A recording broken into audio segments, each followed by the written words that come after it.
Bismillahirrahmanirrahim. Assalamu alaikum, dear viewers. Welcome to this session of textual study of the Quran. Today we will begin the second section of Surah Baqarah. You would recall that this surah is divided into certain sections in which there is an introduction and there is a conclusion, and in between there are three sections or four sections as the case may be. So as far as the first section of Surah Baqarah is concerned, it ended on verse 121, and from here begins, from verse 122 begins the next section of the surah, and this is the topic, or this is the section that we are going to start off today as well. And you will notice here that this section begins with exactly the same words as the previous section began. So just to recap, the first 39 verses of this surah, they form an introduction, and then from verse 40 to verse 121, this constitutes the first section, and from verse 122, from which we'll start to study today, the next section starts. The first section started with the words Ya Bani Israel uzkuru ni'mati allati, and we will notice that the second section also begins exactly with the same words. And this reiteration brings to prominence the progression of topics in this surah and how they are sequentially related. So these subsequent verses, we can say, are not connected to the previous paragraph. They are rather connected to the whole of the previous section. So what is important to note here is that in the topical progression of the surah, once a section ends, the subsequent section is coordinated to the complete previous section and not to the immediately previous paragraphs. So let us start with our lesson today. This is verse 122, and it is being displayed before you on the screen. Bismillahirrahmanirrahim. Ya Bani Israel uzkuru ni'mati allati an'amtu alaykum wa anni faddaltukum alal alameen. واتقوا يوما لا تجزي نفس عن نفس شيئا ولا يقبل منها عدل ولا تنفعها شفاعة ولا هم ينصرون. O Israelites, recall the favor I had bestowed upon you, and recall that I had exalted you above the people of the world, and fear the day on which no soul shall be of benefit to another, and no compensation shall be accepted from it, neither any intercession shall avail it, nor shall people be helped in any way. So you can see the words Ya Bani Israel are the words from which this section begins, and exactly the same words were used when the previous section began, which is the first section, and the words exactly were the same, Ya Bani Israel. So it's like addressing the Israelites again and again, and referring them to some of their blemishes, to the charge sheet they were guilty of. And if you make a mental note of what we had studied in the previous section, you would recall that the greatest hindrance in the way of the people of the book, in particular the Jews, in accepting the call to this new faith, was that they thought that they are the progeny of Abraham. And they contended that guidance and salvation could only be obtained if a person was either a Jew or a Christian. And in this second section, which we are now about to start, so what has happened is that part of Abraham's account and his anecdote, which is narrated in the Quran, is recounted here in this section. Of course, he and his sons, which is presented not only in a manner that it negates these claims, but it also fully validates the prophethood of Muhammad. So the negation is that it's not that guidance can only be obtained if you're a Jew or a Christian, but it is stated in very emphatic way that the real guidance is the one which Abraham had provided, and he was neither a Jew nor a Christian. In other words, we can say that this is like a final call, a wake-up call for the Jews and the Christians, in a style which leaves them with no excuse but to face the truth they were seeking to deliberately deny, and a call to follow the religion of Abraham, which Muhammad ﷺ was asking them to embrace, while leaving aside the prejudice of their own religions. So in this perspective, we have to understand that this particular section is now building up once again by addressing them by the same words as Ya Bani Israel, and now telling them that you have forgotten the religion of Abraham yourself. Now you have divided yourselves into Jews and Christians. Remember, the call of Abraham was absolutely different. And he was neither a Jew nor a Christian. Walakin kana hanifan muslima. As we will see later on, that he was a devoted Muslim. So he preferred himself to be called a Muslim. He did not like to be called a Jew or a Christian, and Jews and Christians, of course, were born after him. So this is the important thing here. And the verses that we have studied just now, the part studied just now, which is verse 122 and 123, the important thing here to realize is that the words used here are Anni faddaltukum alal alamin, that we exalted you above the people of the world. Now, what does this mean? I mean, we've discussed this earlier on as well. But obviously, the reference is to the position of Shahada, which means that they were appointed as witnesses to God's religion. And it was their responsibility that they will convey this religion the way it has been revealed to them to other nations of the world.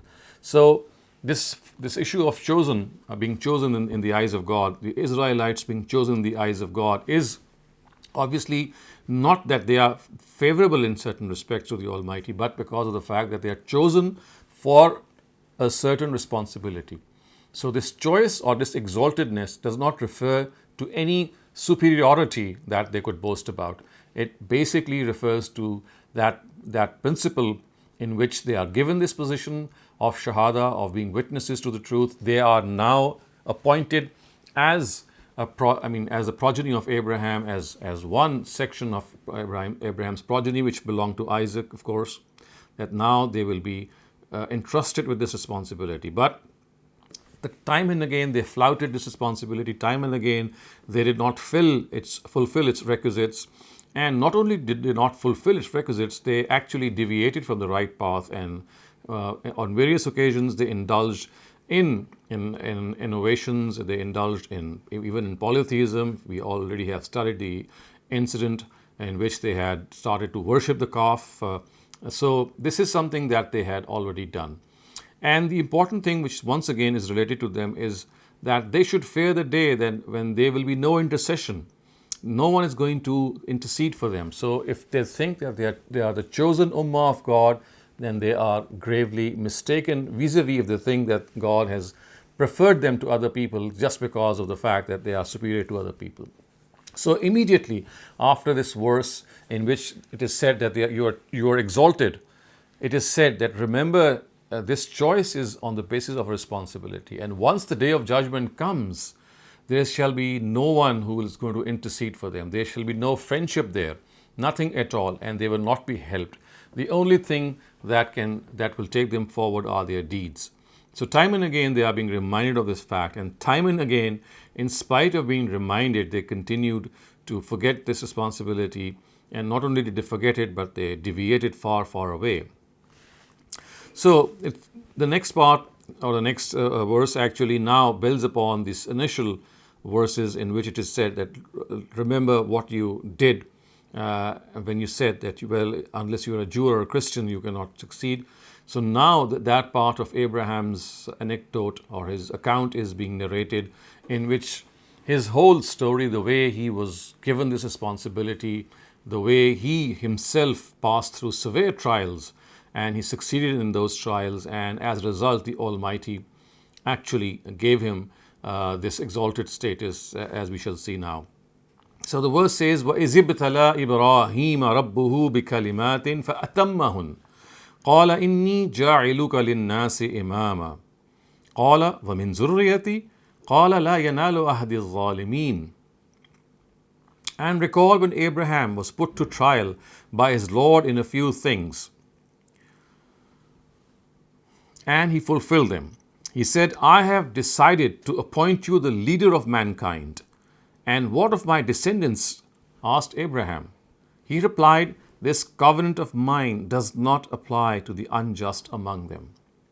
So now the important part is that the Almighty, we know from the Quran, we know from the Bible how he was tested in various phases of his life, and two very prominent tests which we can just recall and see how important they were in his life and how severe they were.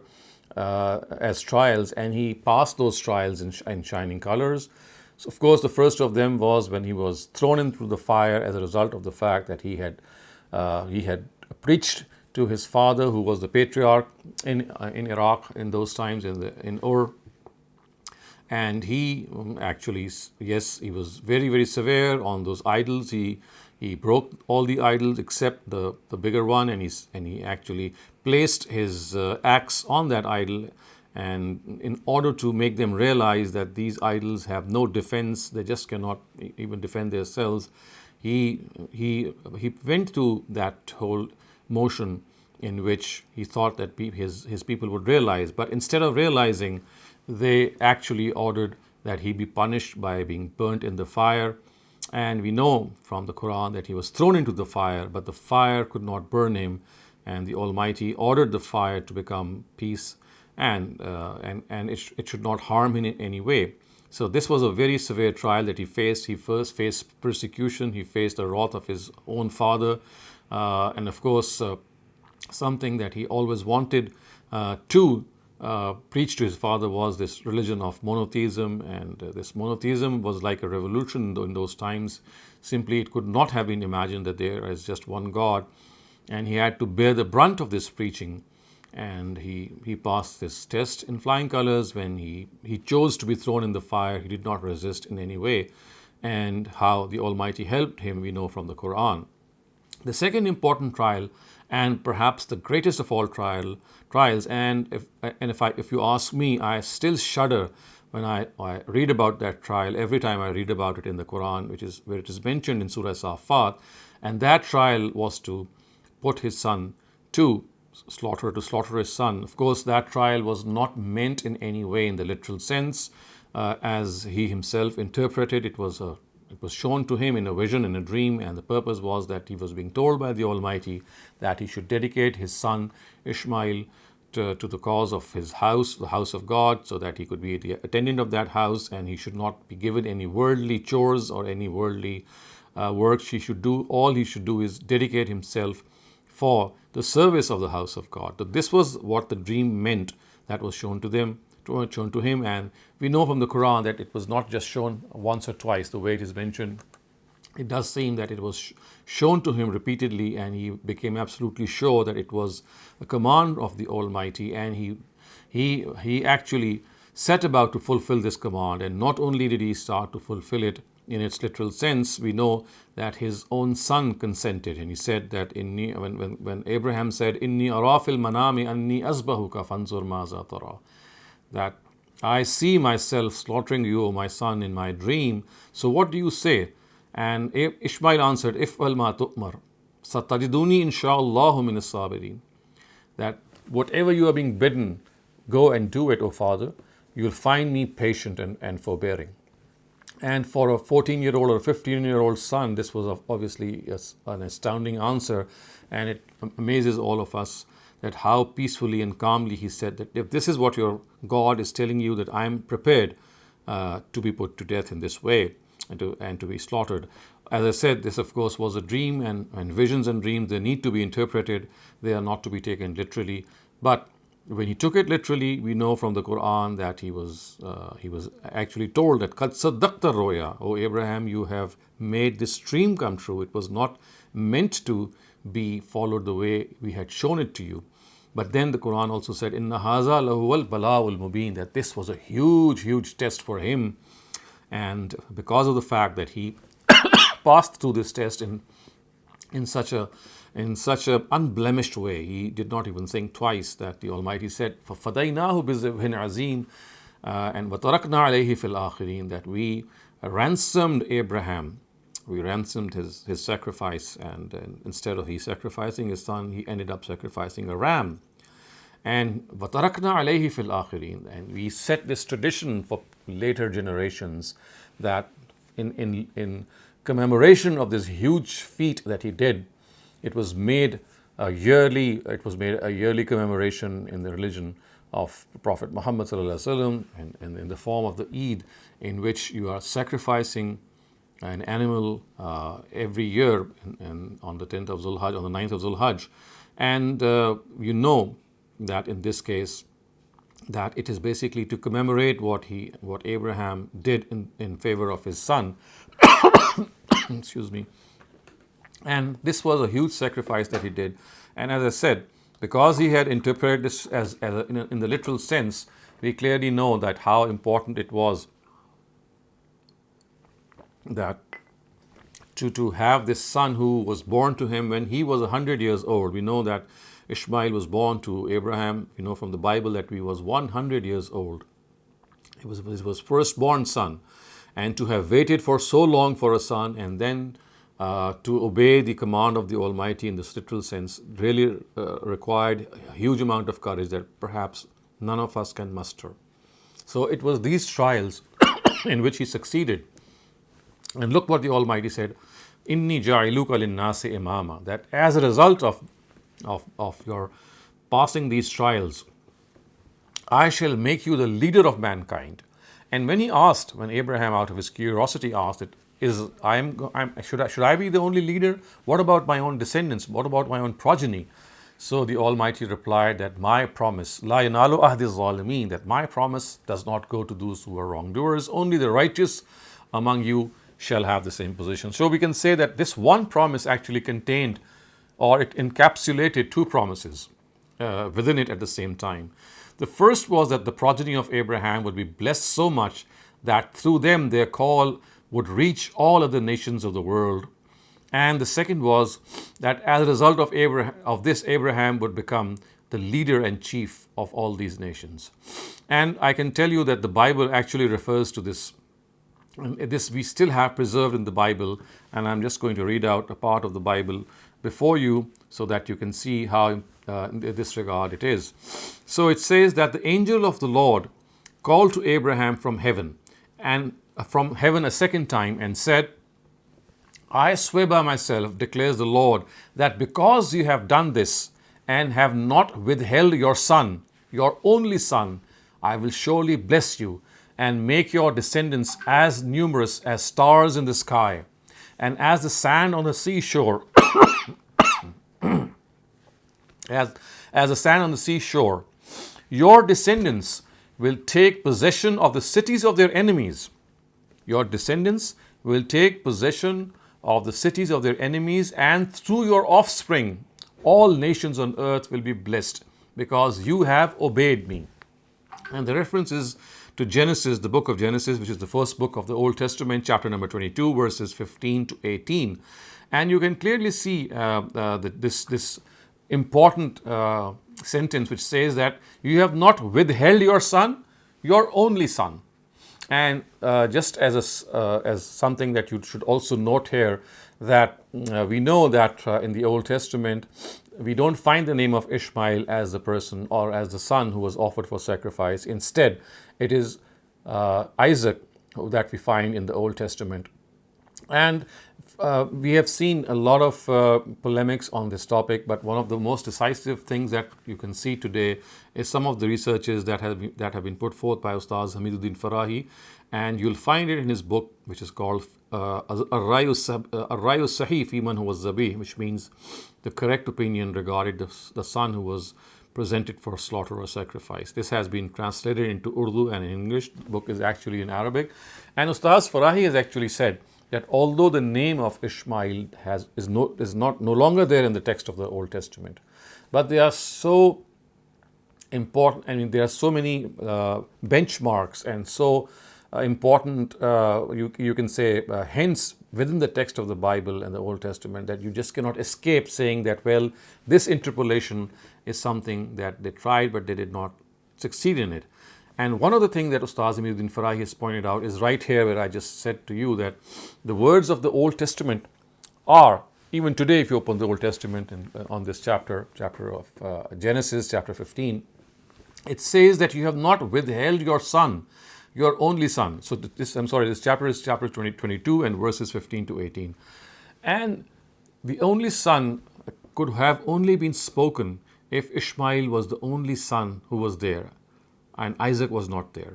So because we also know that the scholars of the Old Testament, they do accede to the fact that the only son could have only been spoken of Ishmael because because Isaac was not born at that time. So it could not have been, the word only son could not have been spoken here. And this is a clear evidence to the fact that the son who was presented for sacrifice was Ishmael and could not have been Isaac. So Ustaz Amin Farai has shown this, that when the word only son is used, it could not have been spoken about Isaac, and therefore the interpolation that has been done in the name. Obviously, if you open up the Old Testament today, you'll find the word Ishmael being replaced by Isaac. But the word only son and some other aspects also, which you can see in his own book, they clearly point to the fact that Isaac could not have been the person implied, because when Isaac was born, we know that Ishmael was already born. He was about 15 years older than Isaac, and this is what the Bible also says.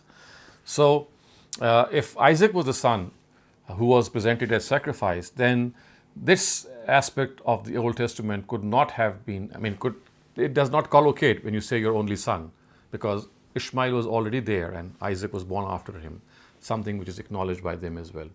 So it was in lieu of this huge sacrifice and this huge test, when he passed this test, that the Almighty said that now you have been made the leader of mankind, which means that now the progeny of of Abraham, if it also follows suit, which means that it also follows the path of their forefather, their own father Abraham, then they also shall attain this position of the leadership of mankind. And therefore, we know that in the first era, this responsibility after Abraham passed on through his first descendants, and they are called the Israelites, because they are the son of the prophet Jacob, and Jacob is called Israel in the Old Testament. And once they were deposed in the times of Prophet Muhammad, then that responsibility shifted from them to the Ishmaelites. So the Israelites and the Ishmaelites, the two descendants or the two branches of Abraham's descendants, were given this responsibility, but when they did not fulfill it, or in the time they did not fulfill it, they were never recipients or never bestowed with this position. So until now we have covered these aspects of this, and if you have any questions regarding what we have covered until now, please raise them. After that, inshallah, we'll proceed with the remaining verses. Sir, this about this the only son ayah that you're mentioning in the Bible. So, how do they explain that if they also agree that Ishmael was the firstborn? So, obviously, the only son could have only meant Ishmael and not Isaac. I have yet to find any convincing explanation regarding what they say, and they try to make a argument in favor of the fact that the word only son is said in a metaphorical way, in an emphatic way, as maybe like implying your real son as your only son, something like. It's like making up things which do not convince any of the readers. You can look up a lot of explanations under this verse if you just pick up a couple of biblical commentaries, but I have yet to find any convincing answer. Right. And so, second question is, what exactly is it that Allah Almighty wanted Abraham to do with his son, if not slaughter him? So that is precisely what I said earlier on, that this dream was to be interpreted in its metaphorical sense, the way dreams are, and the Almighty wanted to dedicate Ishmael for the service of the house of God. So, but you see your son being slaughtered, it actually meant that he should not do any worldly chores, he should not be given any other responsibility, or he should not earn his living the way people do earn their living in the normal way, but he must be devoted for the cause of God.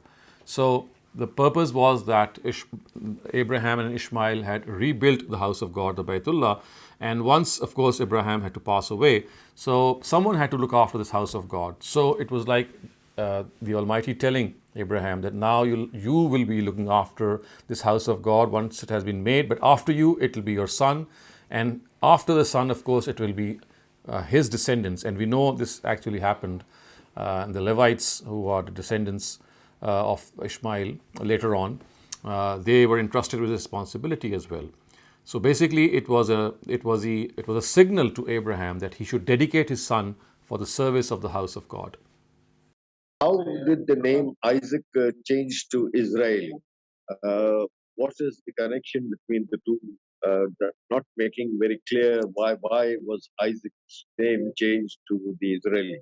So the thing is that uh, the Jews, the basic qualms that they had against the last prophet, or the fact that he would come from the progeny of their cousins, was the motive behind it, and they did not want any connection of Abraham with Arabia. So they said that, they wanted Abraham and Isaac to be connected. And of course, then we know that Isaac was never present in Arabia. He was in Palestine, he was in Canaan, the land of Canaan. And when Abraham had migrated, he had both his wives and both his sons. And we know that he settled Ishmael in the land of Arabia, and he went over and he settled Isaac and his mother Sarah in the land of Palestine or Canaan. He came back and he settled with Hagar, his wife Hagar, and with his son Ishmael. And he would then go back and forth between both these areas. So he would travel between Canaan and between Arabia, but he would settle or stay more with Ishmael. This is the history which the Quran tells us. But because the Jews never wanted Abraham to have any connection with Ishmael, so they wanted to sever all his relation with Abraham, and this was best done by them, in their own opinion, if they just blot out his name. And not only did they blot out his name and replaced his name by Ishmael's name by Isaac, they also shifted a lot of the territories, the names of those territories in Palestine. So, for example, Marwa is the place where Ishmael was laid down for sacrifice. So they changed this place into Moriah, into Madia, and they changed the name of this place, and they said, well, this is not found in Arabia, and this is a place in Palestine or in Canaan, and it was here that Isaac was actually laid down for sacrifice. So their basic purpose was that the prediction which was made by Abraham, that there will be a last prophet or a last person to come and a last prophet to come who would take over the duty of being the last messenger of God, would be from among the descendants of Isaac and not from Ishmael. So this was their motive, and for this they actually distorted many portions of the Bible. Sir, the name Israeli, why are they called Israelis? Ya Bani Israel. This is because Israel was the name of Jacob. Jacob, who was the son of Isaac. So you see, Abraham had sons of Isaac and Ishmael. So Isaac's son was Jacob, and Jacob's a second name of Jacob was Israel. And Israel means exactly the same in Hebrew as the word Abdullah. So Israel means the servant of God. So Il is God, Isra is servant. So just as we say Abdullah in Arabic, it has exactly the same meaning. So the name of Jacob was Israel. So that is why, because they are descendants of Jacob, that they are called the Bani Israel. Was it a pseudonym for Isaac? It was a laqab. That we call it a laqab in Arabic, which is something slightly different. Thank you. Thank you very much. Thank you so much. The next question is from Rafia Khaja. Please go ahead. Assalamu alaikum, Dr. Shehzad. First of all, please excuse my ignorance, but I just wanted to understand, when normally somebody has a dream, you're not expected to go ahead and act on it. But is it different for the prophets? Because this dream that Prophet Ibrahim had was to sacrifice his son, and he actually was going to carry it out. And my second question is, did Prophet Ibrahim have two wives, or was one of them his slave girl, which I had heard about, but he married her? If you could answer these two, please. So let me answer your second question first. As far as his wives are concerned, yes, both were his wives, and it is incorrect to believe that Hagar was her slave lady. I mean, whatever her status was earlier on, you could debate about that, but what we can be sure of is that both Sarah and Hajra, both were, ultimately they were wives of Abraham. And Sarah bore him Isaac, and Hajra, or Hagar as she's called in the Bible, she bore him Ishmael. And I have now forgotten your first question. My first question is that when normally we people dream, sometimes it's so clear So you see, for the prophets of God, I do understand. So the prophets of God, they are shown these visions and dreams as a purpose to teach them. So this is something which is well known to them. We see the visions of, for example, the prophet Joseph or Yusuf being mentioned in the Quran with 12 stars and the sun and the moon prostrating before him. So you see, when you see that the sun and the moon and the stars are prostrating before you, it has to have some significance. I mean, you just cannot say this literally, that the sun and the stars are, I mean, they are actually prostrating. So it carried a symbolism, and the symbolism was that his father and mother and his 11 brothers would one day come and submit to his authority. So that was the symbolism shown in that dream. And similarly, you find other dreams as well cited in the Quran, even in Surah Yusuf, a couple of them, and all of them were interpreted by Yusuf himself or Joseph himself. So you see, every dream which is shown to prophets of God, or I would say most of the dreams, they themselves know that they are being taught something, they are being taught by God in some fashion or the other. And like the fact that you just cannot literally think that the stars and the sun and the moon are going to prostrate before you and they're going to bend down before you, because this is virtually not possible. In a very similar way, when it was shown to Abraham that he was slaughtering his son, the interpretation of this, because we find this interpretation in ancient scriptures also, was that basically it is like severing his ties from all worldly affairs and dedicating himself for the cause of God. So this was the meaning or the symbolism that was concealed in the dream. So now Abraham was faced with these two huge ordeals. One, to interpret it in its literal sense, which meant that he would now slaughter his son, and the other to interpret it in its symbolic way. And I mean, of course, we don't know what went on in his mind, but what we know from the result is that he chose this literal interpretation, and God had to correct him. And God said that I never wanted you to slaughter your son. So had this been God's intention, he would never have said Kad saddaqta roya, which meant that Abraham, you've started to make your dream come true. We never wanted you to act upon your dream in a literal way. So this correction by the Almighty tells us that Abraham wrongly interpreted the dream. Yes, in spite of wrongly interpreting the dream, he did a mighty deed by laying down his son and getting ready and prepared to sacrificing. But the Almighty said, well, you have passed the test, you have chosen the difficult of the two things that could have happened, either the literal interpretation or the symbolic one. And now the Almighty has liked this act so much that He has now made it a permanent part of the Sharia, and so that people can commemorate this sacrifice every year. So basically, you can see that it was a dream in which it was not met by the Almighty that He needed to sacrifice His son. And this is one thing that we have to also make people understand, that the Almighty is not going to ask for this sacrifice, this human sacrifice, the way, I mean, it seems on the face of it.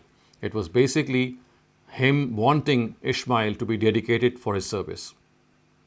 But Dr. Shehzad, when one reads about it, it's frightening that he actually did lay his son down, and that Yes, time God it is. stopped him. Yes. None of us could ever be able to do that. Right. So that is yes, that is what brings shudders and goosebumps to me when every time I read this anecdote in the Quran in Surah Safat, فَلَمَّا أَسْلَمَ وَتَلَّهُ لِلْجَبِينِ, when he laid him on his forehead and he just said نَادَيْنَاهُ ya Ibrahim, and then the Almighty called him and said that Ya Ibrahim kad saddaqta roya. So if you read that whole incident in Surah Safat, it really makes you shudder, that how could a prophet of God being blessed with a son at the age of 86 and his firstborn son, he waited for that son for quite a while, and at the behest of the Almighty, what he thought was an order from the Almighty. Yes, he did not interpret it correctly, but whatever he thought was the interpretation of the dream, he set forth in obeying it. And this the Almighty liked very much. He said, okay, although I never wanted you to sacrifice, but the fact that you were prepared to even sacrifice your son is something which is outstanding. And so that such is the outstanding nature of this act that you have done, that every year we find it part of our Sharia, that on the greater Eid, the Eid al-Azha, we commemorate this huge sacrifice of Abraham by slaughtering animals.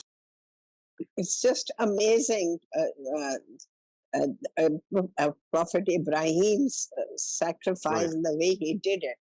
Thank you Mhm. so much for explaining it. Thank you. Thank you very much. The next question is from Imran. Imran, please go ahead. Assalamu alaikum, Dr. Shehzad. Thank you very much for a wonderful explanation. I'm just referring back to the Bible verse where it says that the cities and all these places were promised to the descendants of Ibrahim, but then it was says at the end, because you have obeyed me. Now, Mhm. that basically means that if you follow me, you keep the covenant, you'll get Mhm. everything. So my question then comes, of course, now the claim that many Jews and Israel has that we were promised this land, but actually the whole land of Ibrahim, and it's in the Bible. That's number one. And number two, my question is, Muslims, when we conquered all the lands and went, all the way to Turkey and many of the sacred lands, what like impetus or what reasoning did we have? So thank you. So you see, these are historical, I would say, issues that need to be resolved in a political sense. We know that the Crusades took place. We know that this land was in the possession of the Jews and then later on in the possession of Muslims. So that is something which occurred in the post-prophetic era. So we are at the moment discussing the prophetic era, and that is what the Quran tells us. I can comment what happened later on. That would be my opinion, and anyone can have another opinion. But I think it would be besides the point. But the real thing is that the Ishmaelites and the Israelites in the prophetic era, which means the era which is covered by the Quran and by the Torah or the Old Testament, it tells us that this responsibility was given to the Israelites first. But because of their repeated failure in this responsibility, as you have seen in the previous section of the surah, that how they did not follow the line which was shown to them by the Almighty, that they were ultimately deposed. So remember, it was like Abraham lived around 2000 BC, and Prophet Muhammad came in 575 or let's say 600. So it's like 2500 years of, even before Prophet Muhammad came, we know that Jesus was the last of the Israelite prophets. So for 2000 years, it's like 2000 years, prophets kept on coming amongst the Israelites, and they kept on reminding them of this position of being chosen and the land of Israel being given to them for this very purpose, so that they could create a center of monotheism and then communicate this monotheism to the rest of the world. And this went on and on. Not only did they not follow this responsibility in most parts of those 2000 years, they were also guilty of killing the prophets. So they killed Joseph, they killed John, they killed Zachariah, and we have some other prophets as well. And not only that, we know from the Quran that they harassed Moses. La takunu kallazina azaw Musa, which is what the Quran says, that they harassed Moses in an ultimate way. So this was a whole period of history in which they were given this responsibility, but when it became clear that they are no longer in a position, after repeated repentances, to go along with it, that they were permanently deposed. So this whole debate of the Jews and claiming the land of Israel is a non-issue now. It related to the prophetic era, and as far as that prophetic era was concerned, the land of there were two lands chosen for this purpose. So as long as the Israelites were in power, or they were given this responsibility, the land of Canaan or the land of Palestine had that status. But once the responsibility was shifted to Prophet Muhammad, now the land of Arabia has that status. So therefore, that original claim is now no longer valid. And today, whatever has happened, maybe after the Crusades, maybe, or even today as it has been going on, now that should be dealt with in a separate way as a political issue. So what we are dealing here with is that religious issue, and that specifically relates to the prophetic era. I see. No, thank you for clarification. I was just wondering if this is the verse they use from the Bible, or is there anywhere else in Yes, the Bible where there is. There are a number of verses that they use, and they say that the greater empire of King David. This is what they say. That the current Jews say. You can just search this phrase, and you'll find out the references from the Old Testament that they use. They say that it is now their responsibility that the temple is going to be built the third time. We know that the temple has been destroyed twice in the past, first by the Nebuchadnezzar, the Assyrians, and the Babylonians, and then in the second phase by the Romans, by Titus. So it was destroyed twice. Now they think that the Messiah is going to come, the promised Messiah, because they did not accept Jesus as the Messiah. They think that the Messiah is now going to come and he's going to build a temple for the third time. And then the great empire of King David is going to be established. So this is the narrative that they stand on today. But as I said, you'll see that this greater empire of Saint David is actually encapsulated in this prediction that Messiah, that the promised Messiah is going to come and he's going to build that third temple. Whereas we know that, the Messiah, whoever he was, for the Christians, he had already arrived. For the Muslims, they think that the Messiah is going to be, for example, the return of Jesus, or he's going to come again. So that's another narrative, or the post-prophetic narrative that has come into being. But just to put things in perspective, I would just let you know that this is how they view that the third temple, or the temple that is to be built for the third time, is in the reckoning now. That is something that they are awaiting. And they think that there is a Messiah who's going to come and build that temple for them for the third time. Thank you very much. Jazakumullah khairan. Thank you. And next question is from Sattar Ahmed. Sattar, please go ahead. Assalamu alaikum, Dr. Saleem. Wa alaikum assalam. Yeah, so just a quick comment/question on the whole Israel name thing, because I've actually taken a course on world religions, and what I've studied is that the name Israel, like Jacob got that name because he wrestled with some heavenly being and he ended up winning after doing a lot of struggling. So the name Israel, according to the Jewish tradition, it means the one who struggles, matlab jiddo-jahad karne wala. So just wondering, So that's a different root. So the word Jacob, which is Yaqub, that actually means the worst person who struggled or wrestled with God, because it is said that yes, Israel is an entirely different thing. You see, he had two names, Jacob and Israel. So the word Yaqub actually means a person who struggles or who wrestles with God, I would say. So that is another, that's a different etymology. But as far as Israel is concerned, El in Hebrew means house. It means God, actually. Yeah. So basically, yeah. Thanks for the clarification. Next question is from Annie. Annie, please go ahead. Thank you. Assalamu alaikum, Dr. Shehzad. So my question here is that, Abraham loved both his sons, so whether he sacrificed Isaac or he sacrificed Ismail, either decision would have been hard and either sacrifice would have been just as noble. And also when you look at the Quran, wherever Ismail is relevant because of, the place where Quran was revealed, the Quran mentions Ismail. And the Quran doesn't mention which son was sacrificed, which, you could take as an omission or you could take it as meaning that it wasn't relevant, which son was sacrificed. But I feel that in tradition and in these exegeses and, this debate over which son was sacrificed, there is this, it's reflective of this sort of fear or insecurity that, if Ismail was superseded and Isaac was the one who was sacrificed, then that would mean that Ismail wasn't as worthy, and by extension, Muslims are not as worthy as Jews and Christians, which frankly doesn't seem to make a lot of sense to me because, and Quran doesn't talk about, the only son and the language that you mentioned from Genesis, which, by the way, if you go to Genesis for several other, personalities as well, the only son, quote unquote, is mentioned, where we know that they weren't the only sons. So my point is, this whole debate seems kind of irrelevant. The Quran doesn't mention one son versus the other, perhaps because, that is the wisdom. It didn't matter or shouldn't matter.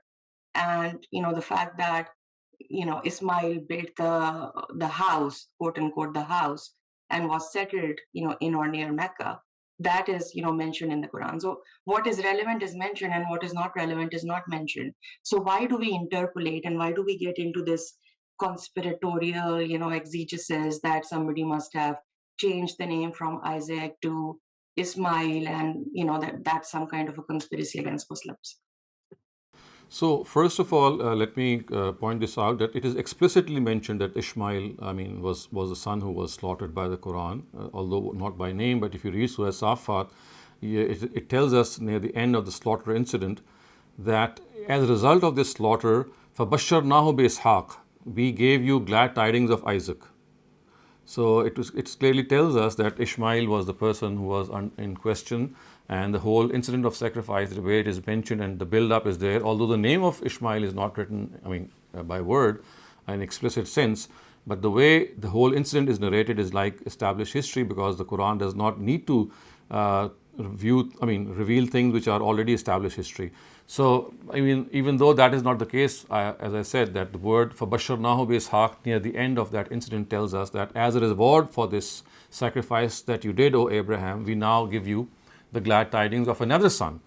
So, for one thing, it is important to note that the Quran does tell us that it was Ishmael who was sacrificed. And for the other important thing is that if you read the Old Testament, then you will realize the gravity of the fact that why is it important that it is stressed that Ishmael was the person who was presented as sacrifice, because, as I said, a very vast area of the Old Testament which has been interpolated. As I often say, that a very large part is not interpolated, but the two areas in which this interpolation has become very prominent, one is the name of Isaac being inserted in place of Ishmael, and the other, the predictions of the arrival of the last prophet.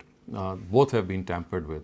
And if you read the Old Testament, you'll find, and Bible history also, and Jewish history, you'll realize why it is so important that this connection of Ishmael remains intact. Because every place which is related to Ishmael and every prediction which is related to the last prophet being coming in the progeny of Ishmael has been severed from Ishmael and transferred to Isaac. And the Quran has, the basic case which has been built against the Jews is that they could not accept it from the heart, that why should a last prophet come from their cousins or the other branch of Abraham's progeny. So the Quran has pointed this out in a number of instances. Even the last section that we studied tells us it was hasadan min indi anfusihim. It was because of this jealousy that they could not accept that a prophet should come from the other branch of Abraham's progeny. So the basic case which the Quran builds against the Israelites is that they deliberately made this change so that the new prophet could be shown to have been from the descendants, or he should have been shown someone to be from the progeny of Isaac.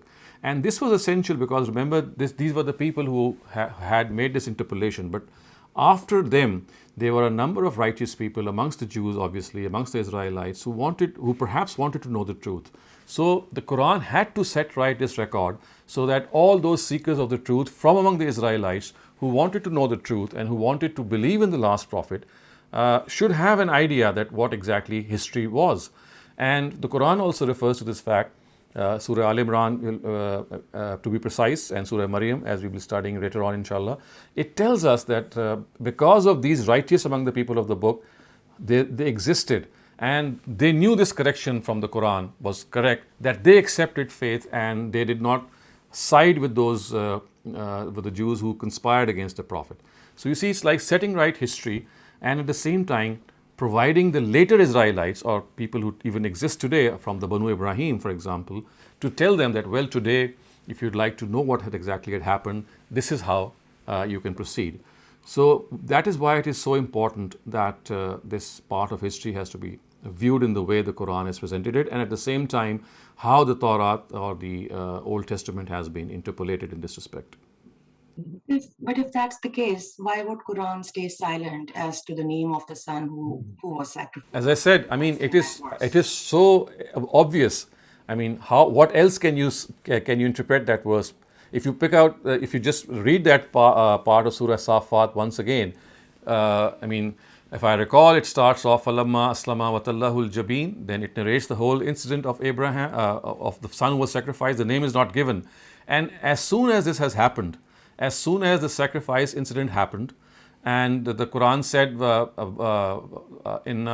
it says the words are that the inna haza lahul bala'ul mubin wa fadaynahu bizibin azim wa tarakna alayhin fil akhirin salamun ala Ibrahim kazalika nadzil muhsinin. So this is the incident where it ends in Surah Fat, and the immediate next verse is fabashsharnahu bi ishaq.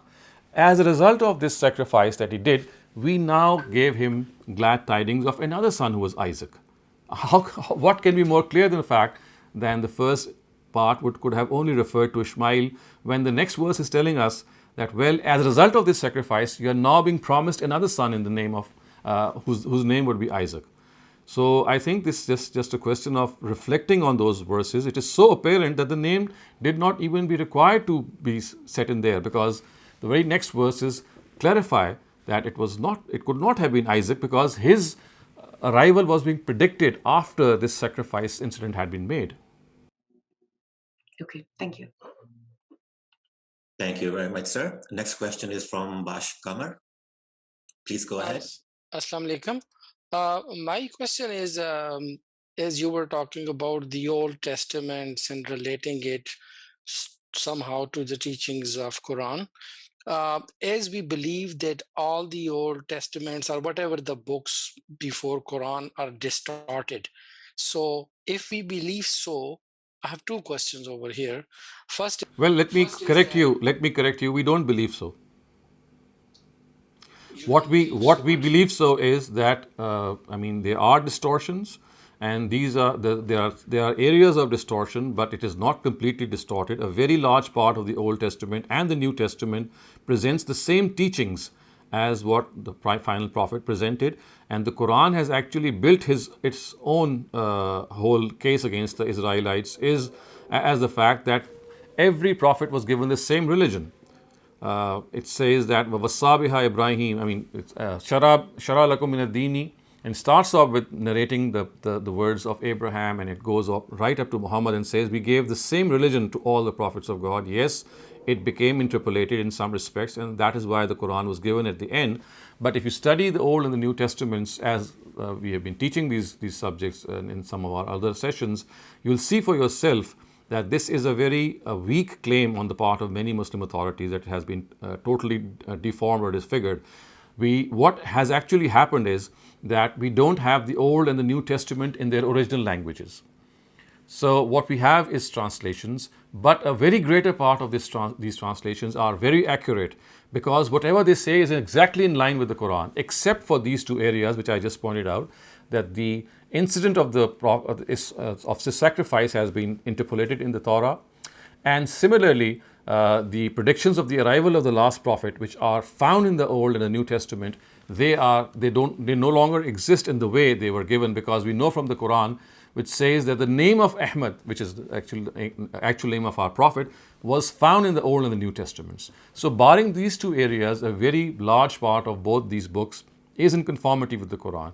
Now, one more thing that I'd like to clarify here is that there is a part of the Torah that we have today which is actually biblical history and is not part of the Torah. For example, the prophet Lot and the prophet, some of the other prophets, the way they are presented, like Solomon and David, in a very mean way, as if they were not even worthy individuals. So that's not part of the Torah per se. That's what we call is Bible history. So that part of interpolation we do have, in which biblical history has been appended to the Torah, so that they have become one and amalgamated.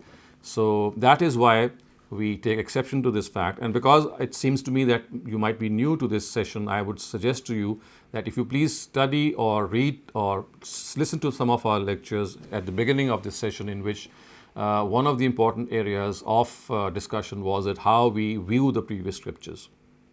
Yeah, but that was actually my concern, that is it to a third person? Doesn't it look like that when we try to prove Quran and when we need, so then we get assistance from those old scriptures? So is it not that we are picking and choosing?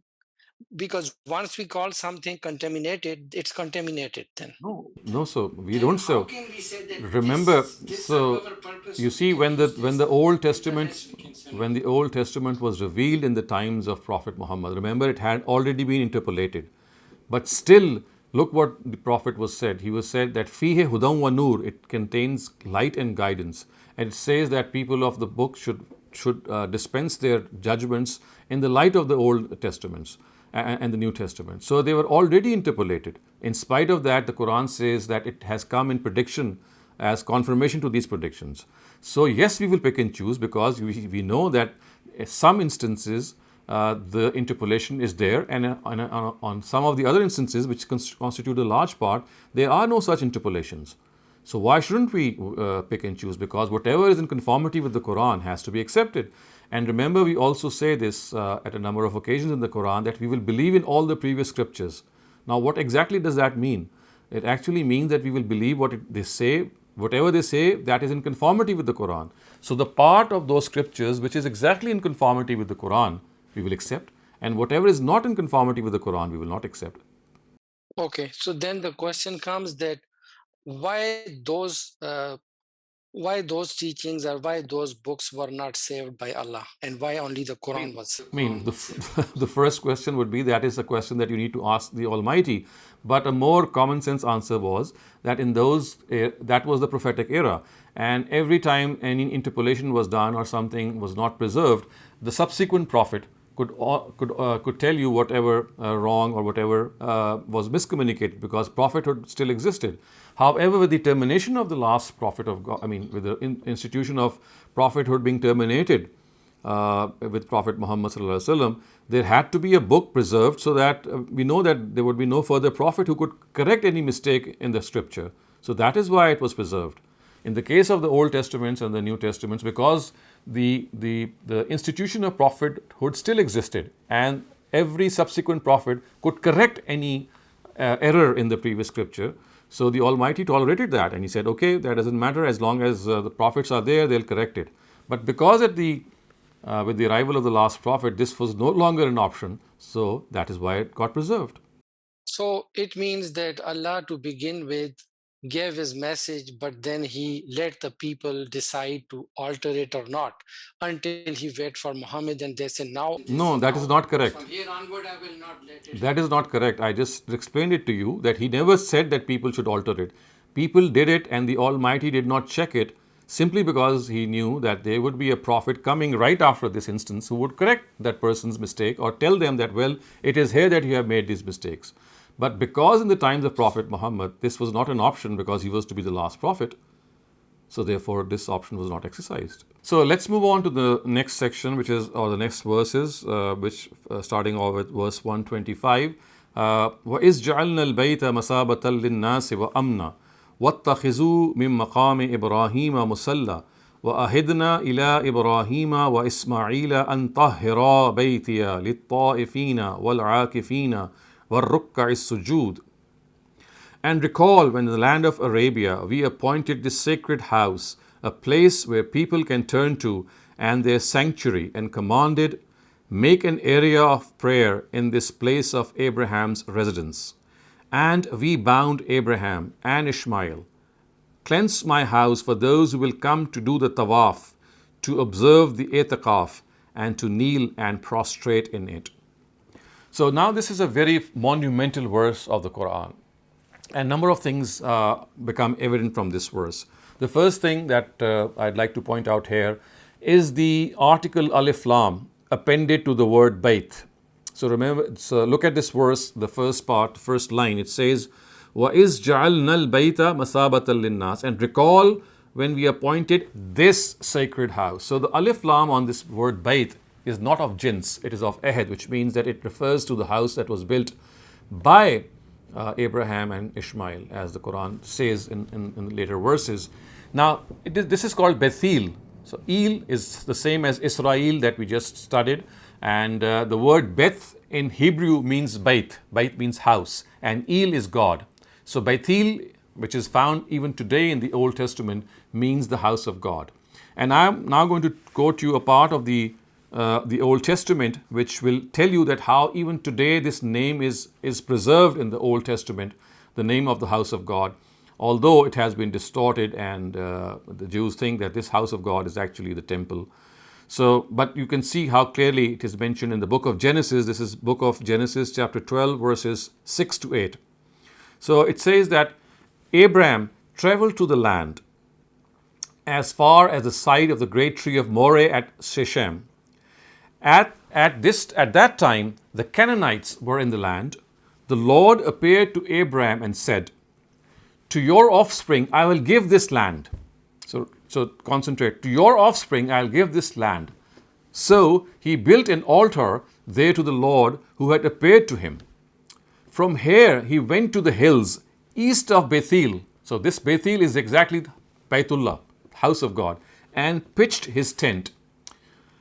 He pitched his tent with Bethel on the west and Ai on the east. So Ai is another land. So Bethel was on his west and Ai was on his east, and his own tent was pitched in the center.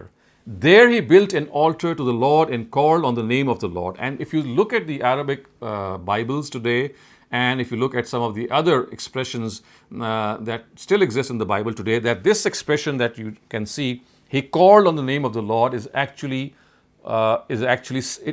signifying the namaz or the prayer. So to call on the name of the Lord is like Fazkur isma rabbika. Remember the name of the Lord. As you can see, this expression occurs copiously in the Quran. So exactly you'll find the same expression occurring in the Old Testament, to call upon your Lord, meaning to actually remember his name, which in other words we also know from the Quran that it actually refers to the prayer, the prayer itself. And then this important term that you might see here is وَاتَّخِذُوا مِن مَقَامِ إِبْرَاهِيمَ مُصَلَّى. Maqam Ibrahim, what does that mean? So Maqam Ibrahim basically refers to the city of Mecca. And it is said, وَاتَّخِذُوا مِن مَقَامِ إِبْرَاهِيمَ مُصَلَّى, that you should appoint a place where people can turn to for their prayer in this sacred city. And this was a promise that was taken from Abraham and Ishmael, that they would cleanse this house. Now, what exactly does the word cleanse refer to? I mean, it is not that they're going to clean the house, of course. I mean, they're not meant to cleanse it hygienically. The word cleansing here, "An tahira baytiya lit-taifina," actually means that they should remain it and should make it absolutely pure of any spiritual filth in the form of idols, in the form of other deities being worshipped. So Abraham is being told and Ishmael is being told that this is a place that they should specialize, they should dedicate themselves. "An tahira baytiya." God is saying that you cleanse my house. Of course, at that time there were no idols. There was no spiritual filth at that time.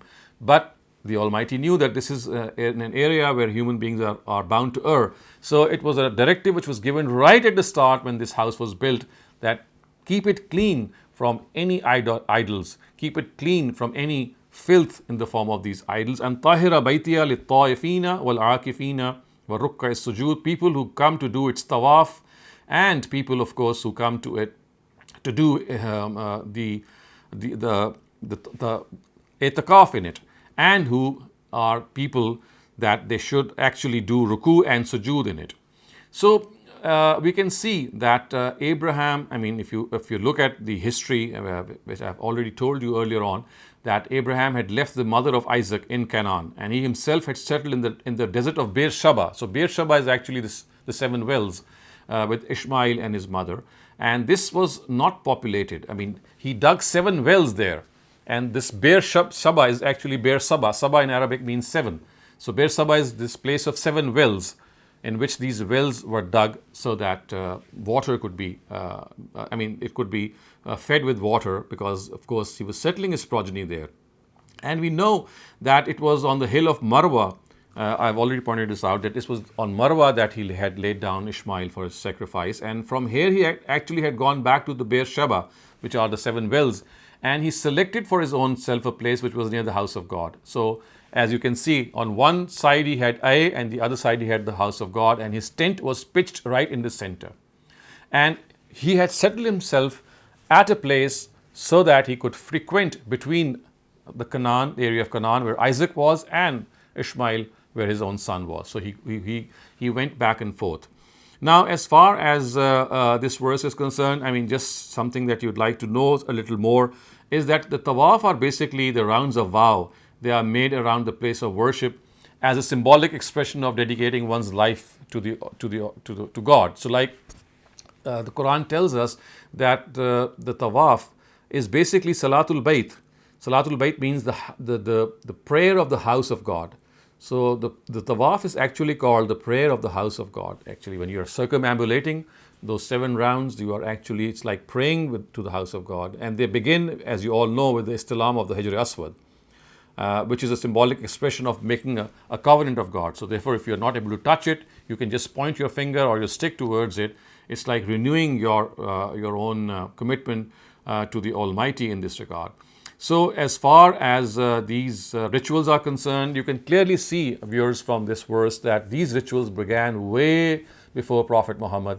It's not that he introduced the ritual of Hajj. It was, of course, Prophet Abraham when the house was built, and tawaf and i'tiqaf, similarly ruku and sujood in this house was something which was constituted and instituted by Abraham himself, and he is the progenitor in this regard.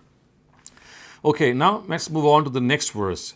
وَإِذْ قَالَ إِبْرَاهِيمُ رَبِّ اجْعَلْ هَذَا الْبَلَدَ آمِنًا وَارْزُقْ أَهْلَهُ مِنَ الثَّمَرَاتِ مَنْ آمَنَ مِنْهُمْ بِاللَّهِ وَالْيَوْمِ الْآخِرِ قَالَ وَمَنْ كَفَرَ فَأُمَتِّعُهُ قَلِيلًا ثُمَّ أَضْطَرُّهُ إِلَى عَذَابِ النَّارِ وَبِئْسَ الْمَصِيرُ. And recall when Abraham prayed, Lord, make this city a secure one, and bestow on those of them who believe in God and in the last day the livelihood of produce. God said, and as for those who are rejectors, I shall let them also benefit from these things a while, then shall summon them to the scourge of the fire, and it is a very evil abode. Okay, so we also know that this was a city that Abraham prayed that God make it secure, it should be free of any strife, it should be a land of peace. And we also know this, viewers, from history that Arabs before the advent, Arabia before the end of Prophet Muhammad was a land which was strife-ridden. There were tribes who would fight for each other for hundreds of years on a very small thing, and this continued. And as if predicting that this would happen and this might happen, as a preemptive prayer, you can say that Abraham prayed that make this a land of peace. Haza baladan amina. Make it a land of peace. Warzuq ahlahu min ath-thamarat. Let me also tell you that the word summer in the Urdu language, it might mean fruit, but in the Arabic language, it doesn't confine itself in its meaning to the word fruit. It also refers to produce. The crops that you produce are also called summer in Arabic language. So that is why it has been translated as produce. So warzuq ahlahu min ath-thamarat is like that prayer of Abraham. He's beseeching the Almighty, he's asking the Almighty that, oh Lord, make this this place a place of peace, and also make it rich in produce. We know that Mecca was a barren land. It was absolutely desolate. And that is why Abraham had dug those 7 wells, the Beersheba, the land of Beersheba. And so he had prayed that God make this a sustainable place so that people can live here. In the absence of water, no living being can survive here, and make it a place that not only has that water being fed to it, but also a place which can produce for people so that they can thrive there. And then it's not that just for the believers that this is to be there. The Almighty said that I will answer your prayer in the affirmative. It shall be provided to everyone, even people who do not believe in me. فَأُمَتِّعُهُ قَلِيلًا. To them I will still provide, but I will provide them for a while. But once they are through with this world, then أَزْتَرُّهُ إِلَىٰ عَذَابِ النَّارِ. Then I shall summon them, I shall drag them إِلَىٰ عَذَابِ النَّارِ, towards the fire of hell. وَبِئْسَ الْمَصِيرُ. And it's a very, very vicious abode. So you see, this is how the prayer of Abraham was. I mean, he was continuing with this prayer. He wanted this place to be a place of peace and security, and to be a place where people could earn their livelihood, they could sustain themselves and be in a position of prosperity. And the next part, or the next verse, actually tells his real duty, or the duty that he was adjudicated from the Almighty. It says, وَإِذْ يَرْفَعُ إِبْرَاهِيمُ الْكَوَائِدَ مِنَ الْبَيْتِ وَإِسْمَعِيلُ رَبَّنَا تَقَبَّلْ مِنَّا إِنَّكَ أَنْتَ السَّمِيعُ الْعَلِيمُ. And recall when Abraham and Ishmael were raising the foundations of this house of mine. At that time they pleaded, Lord, accept this prayer from us. Undoubtedly, it is only you who hears and knows all. So, وَإِذْ يَرْفَعُ إِبْرَاهِيمُ الْقَوَائِدَ مِنَ الْبَيْتِ وَإِسْمَعِيلُ. Of course, it was Abraham and Ismail who were raising the foundation of this house. We know from the Quran, from Surah Al Imran, that it was the first house of God. Inna awwala baytin wudi'a linnas. That is, these are the words of Surah Al Imran that we're going to study inshallah later on. So this shows that this house of God existed even before Abraham had rebuilt it. So on the basis of this, there are scholars who believe that it was not for the first time that this house was being built by Abraham and Ishmael. It was already there previously, but it was destroyed through various calamities, and Abraham and Ishmael re-raised its foundations. And this Hajar-e-Aswad that we know today, scholars believe, some of the scholars believe that this was the only stone that was left of the previous construction. So standing on this stone did Abraham and Ishmael build on and raise the foundations of the house. And then this prayer continues. It says, Rabbana waj'alna muslimayn laka wa min zurriyatina ummatan muslimatan lak wa arina manasikana wa tub alayna innaka antat tawwabur rahim. And then this fabulous prayer, which is the pinnacle of the previous words, it says, Rabbana wab'as fihim rasulam minhum yatlu alayhim ayatihi wa yuzakkihim yu'allimuhul kitaba wal hikmah wa yuzakkihim innaka antal azizul hakim. Lord, make both of us submissive to you. Now, this of course means that Abraham is saying that make myself and my son Ishmael submissive to you. So at that instance, when this prayer was uttered, it was only Ishmael who was with Abraham. So we can clearly see that how this prayer, as far as the Quran is concerned, it also relates to Ishmael. So it says that وَمِن ذُرِّيَّتِنَا أُمَّةً مُسْلِمَةً لَكَ, and raise from our descendants a community which is Muslim by name, not only by name, by character also, that it submits to you. وَأَرِنَا مَنَاسِكَنَا وَتُبْ عَلَيْنَا إِنَّكَ أَنْتَ التَّوَّابُ الرَّحِيمُ. And this is exactly in line with what I just said before, that the prophets of God are at times shown visions and dreams in which they are taught. So this word arina manasikana, and show us to us the rites of worship, or teach us the rites of worship, exactly refers to this fact that how the Almighty used this institution of dreams and visions so that He could teach His earlier prophets these rituals of worship. And then it says, وَتُبْ عَلَيْنَا, be merciful to us. And now here I would like to point out a very important principle of the Arabic language, a slightly advanced principle, but it will do you a lot of good if you could just understand this principle. And let me start off explaining this principle by the fact that you see in Arabic, the meaning of a verb changes with the fa'il. Fa'il means the person who is doing that verb. So for example, when I say that I repent before God, I would say tubtu ilallah, I repented before God. So when I am the fa'il, when I am the word, I am the person who is the person who is doing repentance. Taba yatuba of course means repentance. It would mean repentance. But when the word is ascribed to the Almighty, obviously it cannot mean repentance. The Almighty does not repent. So the word taba, which means tawbah, when it is used for human beings, it will always mean repentance. But when it is used with God, when it is being said, Tub alayna, you be merciful to us. In that case, as I just translated, the word would mean that God be merciful to us. It will not mean that God repent for us. Obviously, this would be absurd. So the thing that you need to understand is that the meanings of verbs in Arabic changes with the person who is doing that verb. Another example is the word shukr. Of course, when I say ashkuruka or ashkurullah, I mean I thank God. But when it says in Allah shakirun alim, God is shakir, we cannot say that God is thankful. So here it actually means God accepts the gratitude of people. Shakir, when is used for human beings, it will mean that they are grateful.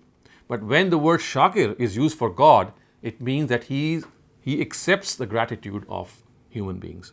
So you see at times how the change in the file or the person who is the doer or the subject of that verb changes. So just as here you can see the tubalayna would not mean that you repent upon us. That would be absolutely a baseless meaning. It says tubalayna, be merciful to us, show favor to us, because innaka anta tawwabur rahim. So here is another example, tawwab.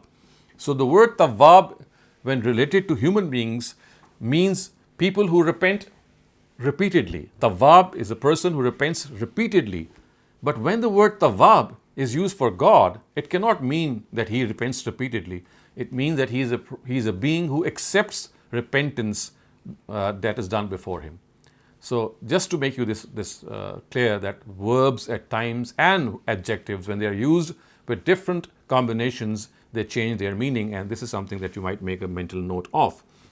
The second important thing that you can clearly see here is that it refers to the fact that as far as the Prophet is concerned, his basic duty would be to communicate the verses of the Quran. And yatlu alayhim ayatihi is mean that he's going to recite to you these verses of the Quran, and through this recital he is going to communicate to you al-kitab and al-hikmah. So as has been shown in some of our other discussions, the word al-kitab refers to the sharia, and al-hikmah refers to the morals and to the philosophy of religion itself. So in essential, what we can see here is that the two very important components of religion are being outlined in this verse, as well as the objective of religion when it says وَيُزَكِّيهِمْ. So as far as al-hikmah and al-sharia is concerned, or al-hikmah and al-kitab is concerned, al-kitab refers to the divine laws of the sharia, and al-hikmah refers to morality and to faith. So this combined together becomes one, and you can say that the content of religion is basically invested in al-kitab and al-hikmah.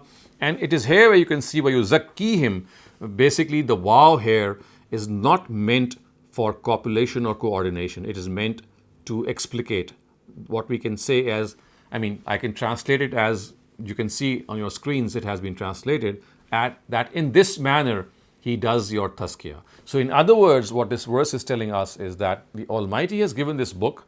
This book has the religion in it. This religion is composed of two parts, al-hikmah and al-sharia, and the purpose of these two parts is that when you read these two parts and you follow these two parts, that your tazkiyah will be done, your purification will be done, you will be a purified individual. In other words, by merely following al-kitab, al-hikmah, you will become purified individuals. This is a very important subject and debate, although we are not going to discuss it in more detail today, but perhaps in some of the other sessions. But the point that you need to make a mental note of is that this verse has occurred in other places, at other instances of the Quran as well. And it can be shown when we read all these parallel verses together that the two components of religion are al-hikmah and al-sharia, also called al-kitab. So al-kitab and al-sharia are synonymous, referring to the laws of God. And al-hikmah refers to the statutes of faith and to morality. And tazkiyah is the result of following these two parts of religion. So I'm going to end my discussion here. I'm not going to move any further. And if you have any questions regarding what we have just studied, please raise them now. Assalamu alaikum, sir. Sir, the way you said like there is a moral in the ayat. So when we read Quran, so that's mean whenever we read some ayat, there is a moral for us? Mm-hmm. And how we get that moral? I think we have studied or discussed this issue before, that you see, you need to understand the book of God in its true perspective. This book of God is not like a universal book of guidance as it is generally thought of. It is a book which is basically the saga of the last prophet of God's life, in which he communicated the truth to his opponents in such a way that they were left with no excuse to deny it. So basically, the Quran is depicting this last time in which this worldly judgment took place in the times of Prophet Muhammad, in which people who deliberately denied the truth were taken to task, and people who accepted faith were rewarded. So this is the topic of the Quran. Now, in between this topic, you will find verses which relate to us. And of course, in this regard, there are some other things also that you might need to understand, and that is a major part of religion is found outside the Quran, a very big part. For example, morality is found inside of ourselves. So religion, which is, something, a better part of religion is to make us good individuals and good human beings, you'll find that ingrained in our own selves. So the Quran does not give you any new guidance regarding morality. All it does is, it reminds you of that guidance that you already have inside. This is one thing. The other thing is that a major part of religion are worship rituals. Now, these worship rituals are communicated to us through the Sunnah of the Prophet Muhammad sallallahu alaihi wasallam. And I mean, the Quran does refer to them, but as I have made it clear a number of times, that these are merely references to something that was already there. So the prayer, the zakat, the hajj that we offer, the charity, animal sacrifice, all these rituals are already present before the Quran, and they are being transmitted to us through the Prophet's Sunnah. Then a very major part of religion are these etiquettes and mannerisms. For example, hygiene. For example, the things that relate to us, the way we have to conduct our manners. And we've already discussed that in a lecture which is called Islamic etiquette. So they too are transmitted from the Sunnah. Then a third part of religion is regarding dietary laws. They also have been transmitted through the Sunnah. The Quran has only made certain corrections. So you can see that a very vast part of religion is either in our own selves, and the Quran reminds us of that part, or it is found outside the Quran in the form of the Sunnah of the Prophet Abraham, and also given sanction later on by Prophet Muhammad. If you have this background in mind, now when you come to the Quran, you'll realize that the Quran is basically depicting this exercise in which the last prophet of God, he was given this authority to create a miniature day of judgment on the face of this earth, so that people living in the post-prophetic era could realize that this is going to happen with them also. The only thing is that it is deferred to the day of judgment. So in between these and this whole saga in which this tale is narrated, we find directives of the Quran that relate to our Sharia as well, and that is why we are studying the Sharia separately in a separate course that I do conduct with you on Saturdays. So that is a very small part of the Quran. So if you have this perspective in mind, you'll place the Quran in its proper perspective, and you'll not be after deriving a lesson from every verse. I mean, you have to derive the lesson or the lessons in totality from the Quran, but it is not that you need to do it from every single verse separately, because as I said, on most occasions these verses are so specific and they are so directed and pinpointed to the life of the Prophet and the way he conducted his ministry, that they cannot be extended beyond him. But yes, for example, when it talks about morality, it talks about faith, it talks about arguments in favor of God, it talks about arguments in favor of the hereafter, and reminds us of all these things, then yes, you can derive that from this. And similarly, in the part that we have studied today, for example, or in the last few weeks, we see how a whole nation or a whole community, the Israelites, were given this responsibility of conveying the truth to the rest of mankind, and how they did not succeed in this responsibility, and they were deposed from this position of responsibility, and it was given to the Ishmaelites. So you see, you need to have a broader picture of all that is happening, so that on this canvas you are able to exactly understand that what you need to understand and draw as a lesson from the Quran. When the word Fatamahunna is used for Abraham, means that he fulfilled all that was asked of him by God to the extreme. Yeah. Yes. And his nature very visible from this, that when he saw a dream that he was sacrificing his wife, his son, he literally carried it out almost. And then also his submission, being in the extreme, is also, I think, obvious from the word where he prays for Lord to grant produce to the people of this area.